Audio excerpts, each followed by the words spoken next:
Rochdale's clash with Oldham on Tuesday was marred by a fan who ran onto the pitch and tried to confront referee Peter Banks. The supporter was restrained by players and has since been charged by police with encroachment and possession of a Class A drug. Here, Sportsmill columnists Martin Keown and Chris Sutton have their say on the shocking incident and the treatment of referees. Are our referees good enough?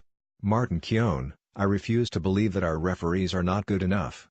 Our game is the quickest in Europe. It is played at an electric pace and at such high intensity.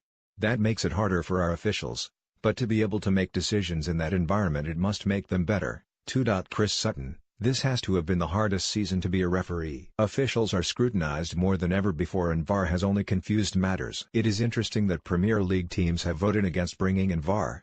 This was the tool that was going to help referees make better decisions, but it is clear the clubs have little faith in this new system. On the whole, the standard of refereeing this season has been pretty good. Has players showing a lack of respect to referees allowed this sort of incident at Rochdale to happen?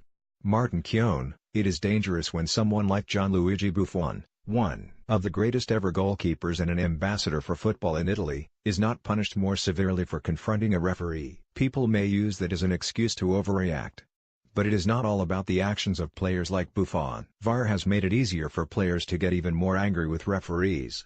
With VAR, the referee's decision is no longer final and it seems to be another eroding of their authority. Chris Sutton: everybody, supporters and players included, has a personal responsibility to behave in the correct manner. I do not see a link between Buffon getting enraged and someone making a beeline for a referee on the pitch. Surely that supporter cannot use what Buffon did as an excuse?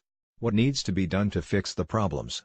Martin Keown: that fan at Rochdale should receive a lifetime ban from football. It must have taken a long time to restore order after the fan invaded the pitch. This was a high-stakes match between two teams battling relegation. Given Rochdale missed the penalty after the delay, you cannot say the incident did not affect the result of the match.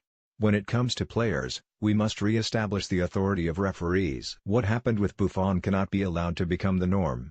He should have been banned for 2 or 3 matches. Unless there is action when these incidents happen at the top of the game, this kind of behavior will filter down to the lower levels of football. Chris Sutton: football could take a leaf from rugby union's book where referees are mic'd up and it is possible to hear their explanation for a decision. If Michael Oliver had been mic'd up at the Bernabeu, the supporters would have heard him explain why he gave Real Madrid a penalty and why he sent off Buffon.